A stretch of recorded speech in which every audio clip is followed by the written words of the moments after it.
ഇപ്പോൾ പുഴയിൽ തിരച്ചിൽ ആരംഭിച്ചിട്ടുണ്ട്. NDRFിന്റെയും നേവിയുടെയും സംഘം ഇപ്പോൾ പുഴയിലിറങ്ങിയുള്ള പരിശോധന തുടങ്ങിയിട്ടുണ്ട്. ആ തുരുത്തിലാണ് പരിശോധന.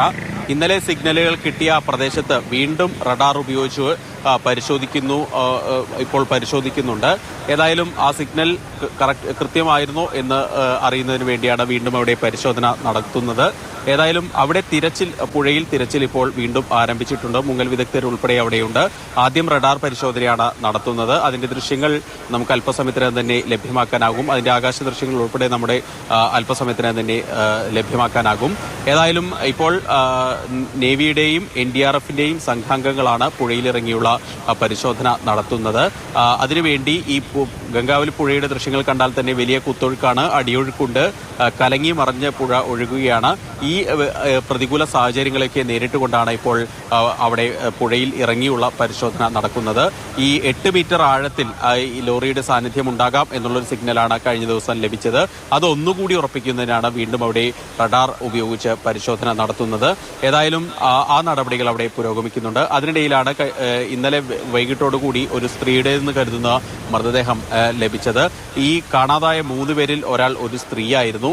അത് അവരുടേതാകാൻ ഉള്ള സാധ്യതയാണ് കാണുന്നത്. അക്കാര്യത്തിൽ ജില്ലാ ഭരണകൂടത്തിന്റെ ഒരു സ്ഥിരീകരണം ഇനിയും വരേണ്ടിയിരിക്കുന്നു. ഏതായാലും ഒരു മൃതദേഹം കൂടി കിട്ടി എന്നുള്ള കാര്യത്തിൽ കൃത്യമായിട്ടുള്ള സ്ഥിരീകരണം വന്നിട്ടുണ്ട് ജില്ലാ ഭരണകൂടത്തിന്റെ ഭാഗത്ത് നിന്ന്. അത് ആളെ തിരിച്ചറിയുന്നതിന് വേണ്ടിയുള്ള നടപടികളാണ് ഇപ്പോൾ പുരോഗമിച്ചുകൊണ്ടിരിക്കുന്നത്. അതിനുവേണ്ടി വന്നാൽ DNA പരിശോധന ഉൾപ്പെടെ നടത്തേണ്ടിയും വരും.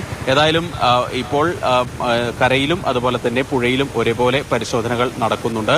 കരയിലെ മണ്ണ് പുഴയുടെ തീരത്തുള്ള മണ്ണാണ് മാറ്റുന്നത്. അതോടൊപ്പം തന്നെ ഇന്ന് നമുക്ക് ഇവിടെ നിൽക്കുമ്പോൾ തോന്നുന്ന ഒരു കാര്യം, ഗതാഗതം പുനഃസ്ഥാപിക്കാനുള്ള നടപടികൾ അതിവേഗത്തിൽ പോകുന്നുണ്ട്. അതിനുള്ള യന്ത്രഭാഗങ്ങളൊക്കെ ഇവിടെ നിന്ന് അകത്തേക്ക് പോയിട്ടുമുണ്ട്. ഏതായാലും അതിനുള്ള റോഡ് ശരിയാക്കാനുള്ള നടപടികളും ഇപ്പോൾ പുരോഗമിക്കും എന്ന് തന്നെ നമുക്ക് പ്രതീക്ഷിക്കാം. ഏതായാലും പുഴയിലിറങ്ങിയുള്ള തിരച്ചിൽ, റഡാർ പരിശോധന ഇപ്പോൾ ആരംഭിച്ചിട്ടുണ്ട് എന്നുള്ളതാണ് ഏറ്റവും ഇവിടെ നിന്ന് നൽകാനുള്ള പുതിയ വിവരം. എത്ര പേരുടെ സംഘമാണ് ശ്രീധരൻ അവിടെ ഈ നാവികസേനയുടെ ഗോവയിൽ നിന്നുള്ള മുങ്ങൽ വിദഗ്ധരുടെ സംഘം എത്തിയിരിക്കുന്നത്? എന്താണ് ഇന്നത്തെ പരിശോധനകളുടെ സവിശേഷത?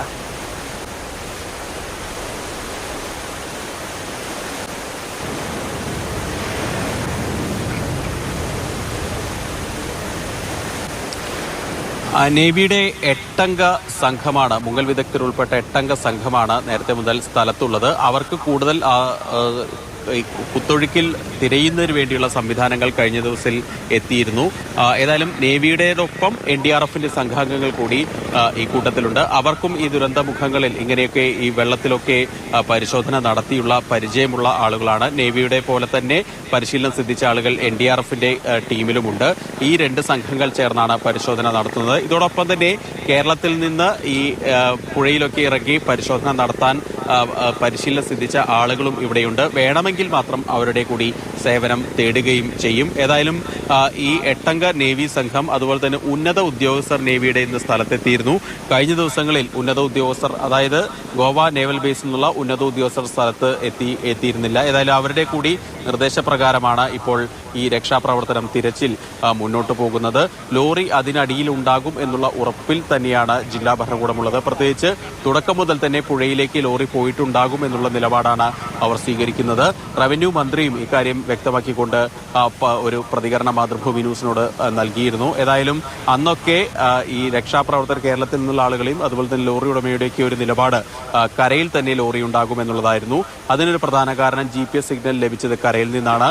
മൊബൈൽ ഫോൺ റിംഗ് ചെയ്തിരുന്നു. ഇതിനാലൊക്കെ തന്നെ വെള്ളത്തിൽ അല്ല എന്നുള്ള ഒരു നിഗമനത്തിലേക്ക് അവർ എത്തുകയാണ് ഉണ്ടായത്. ഏതായാലും ഈ കരയിലെ ഏതാണ്ട് 90% മണ്ണും ഇതിനോടകം ഈ റോഡിലെ ഏതാണ്ട് 90% മണ്ണും മാറ്റിക്കഴിഞ്ഞിട്ടുണ്ട് എന്നാണ് മനസ്സിലാക്കുന്നത്. ഇടതുവശത്തും റോഡിന്റെ വലതുവശത്തും, അതായത് 4-വരിപ്പാതയുടെ 2 റോഡിന്റെയും ഇടതും വലതും ഭാഗത്തുള്ള മണ്ണാണ് പരമാവധി നീക്കം ചെയ്തിരിക്കുന്നത്. ഇനി വലതുവശത്ത് കുറച്ച് ഭാഗത്തെ മണ്ണ് മാത്രമേ ബാക്കി നീക്കാനുള്ളൂ. ആ നടപടികൾ ഇന്ന് രാവിലെ മുതൽ തന്നെ ആരംഭിച്ചിട്ടുമുണ്ട്. ഇതോടൊപ്പം തന്നെ രക്ഷാപ്രവർത്തകരെ, പുറമേ നിന്നുള്ള സന്നദ്ധ പ്രവർത്തകരെ അകത്തേക്ക് ഇപ്പോൾ പ്രവേശിപ്പിക്കുന്നില്ല. അവരെല്ലാം എല്ലാം തന്നെ പുറത്തു നിന്ന് നിൽക്കുകയാണ്. ഏതായാലും അവരുടെ സേവനം ഇപ്പോൾ ആവശ്യമില്ല എന്ന നിലപാടിൽ തന്നെയാണ് ജില്ലാ ഭരണകൂടം ഉള്ളത്. കൂടുതൽ വൈദഗ്ധ്യമുള്ള ആളുകൾ, ഔദ്യോഗികമായി രക്ഷാപ്രവർത്തകരായിട്ടുള്ള കൂടുതൽ വൈദഗ്ധ്യമുള്ള ആളുകളാണ് ഇപ്പോൾ ഈ പരിശോധനകളിലൊക്കെ മുന്നിൽ നിൽക്കുന്നത്. ഇപ്പോൾ ഏതായാലും NDRFന്റെയും നാവികസേനയുടെയും സംഘാംഗങ്ങൾ പുഴയിലിറങ്ങിയുള്ള പരിശോധന ഇപ്പോൾ ആരംഭിച്ചിട്ടുണ്ട്. ഏതായാലും ഇപ്പോൾ റഡാർ പരിശോധനയാണ് നടക്കുന്നത്. ഇന്നലെ വൈകിട്ട് നടത്തിയ ഈ മൺകൂനയ്ക്ക് അടുത്ത് നടത്തിയ പരിശോധനയിലാണ് റഡാറിൽ നമുക്ക് ഏതെങ്കിലും ഈ ലോഹഭാഗങ്ങൾ ഉണ്ട് എന്നുള്ള തരത്തിലുള്ള ഒരു സിഗ്നൽ ലഭിച്ചത്. ഇപ്പോൾ ആ സ്ഥലത്ത് അതൊന്നുകൂടി ഉറപ്പിക്കുന്നതിന് വേണ്ടിയാണ് ഇപ്പോൾ അവിടെ വീണ്ടും റഡാർ പരിശോധന നടത്തുന്നത്. അല്പസമയത്തിനകം തന്നെ അതിൽ നിന്നുള്ള വിവരങ്ങൾ നമുക്ക് ലഭ്യമാകും. ആ സിഗ്നൽ നമുക്ക് ഇന്നും ലഭിച്ചാൽ വീണ്ടും ആ സ്ഥലത്ത് പരിശോധന നടത്താനുള്ള ഒരു നീക്കം തന്നെയാകും ഉണ്ടാകുക എന്നാണ് സേനാവൃത്തങ്ങളിൽ നിന്ന് ലഭിക്കുന്ന സൂചന.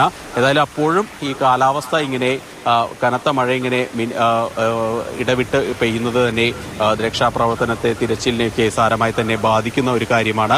പ്രത്യേകിച്ച് പുഴയിലിറങ്ങിയിട്ടുള്ള രക്ഷാപ്രവർത്തനമാകുമ്പോൾ ഈ മഴ പെയ്യുന്നത് പ്രശ്നമാണ്, കാറ്റ് വീശുന്നത് പ്രശ്നമാണ്. അതോടൊപ്പം തന്നെ വല്ലാത്ത കുത്തൊഴുക്കും അടിയൊഴുക്കും ഒക്കെ പുഴയിലുണ്ട്. വലിയ ആഴമുള്ള 40 അടിയോളം ആഴമുള്ള ഒരു പുഴ കൂടിയാണ് ഇത്. ആ പുഴയിലാണ് ഇത്തരത്തിൽ ഈ വലിയ മണ്ണിടിച്ചിലിൽ ഈ ഇത്ര വലിയ ഒരു മൺകൂനകൾ രൂപപ്പെട്ടിരിക്കുന്നത്. ആ മൺകൂനകൾക്കടിയിൽ ലോറിയുണ്ട് എന്നുള്ള ഒരു നിഗമനത്തിലാണ് ഇപ്പോഴത്തെ തിരച്ചിൽ പുരോഗമിക്കുന്നത്. ഈ 40 മീറ്റർ ഈ മൺകൂനയ്ക്ക് തൊട്ടടുത്ത് 40 മീറ്റർ ദൂരത്തിൽ ഈ ലോറിയുടെ സാന്നിധ്യം ഉണ്ടാകാം എന്നുള്ള നിഗമനത്തിൽ തന്നെയാണ് ഇപ്പോൾ ഈ തിരച്ചിൽ മുന്നോട്ട് പോകുന്നത്. മറ്റൊരു കാര്യം, ഈ സന്നദ്ധ പ്രവർത്തകരായിട്ടുള്ള ആളുകൾ പറയുന്നത് ഈ ഒരു പക്ഷേ ഈ ലോറി കടന്നിരുന്ന സ്ഥലത്തിന് തൊട്ടടുത്ത് തീരത്തോട് ചേർന്ന് തന്നെ മണ്ണിനടിയിൽ ഉണ്ടാവാനുള്ള സാധ്യതയുണ്ട് എന്നുള്ളൊരു കാര്യം ഈ സന്നദ്ധ പ്രവർത്തകരൊക്കെ പറയുന്നുണ്ട്. പക്ഷേ അവിടെ നിന്ന് കൃത്യമായിട്ടുള്ള സിഗ്നലുകൾ ലഭിച്ചിട്ടില്ല എന്നാണ് സേനാവൃത്തങ്ങളൊക്കെ പറയുന്നത്. ഏതായാലും ഇപ്പോൾ ഈ മൺകൂനയ്ക്ക് സമീപത്ത് തന്നെയാണ് പരിശോധനകൾ പുരോഗമിച്ചുകൊണ്ടിരിക്കുന്നത്. NDRFന്റെയും നാവികസേനയും എന്തായാലും ഗംഗാവലിയിലെ തിരച്ചിൽ ആരംഭിച്ചിട്ടുണ്ട് എന്നുള്ളത് ഗോവയിൽ നിന്നുള്ള നാവികസേനയുടെ പ്രത്യേക ദൗത്യ സംഘമടക്കം പങ്കെടുക്കുന്ന ഗംഗാവലിയിലെ തിരച്ചിൽ പുനരാരംഭിച്ചിരിക്കുന്നു.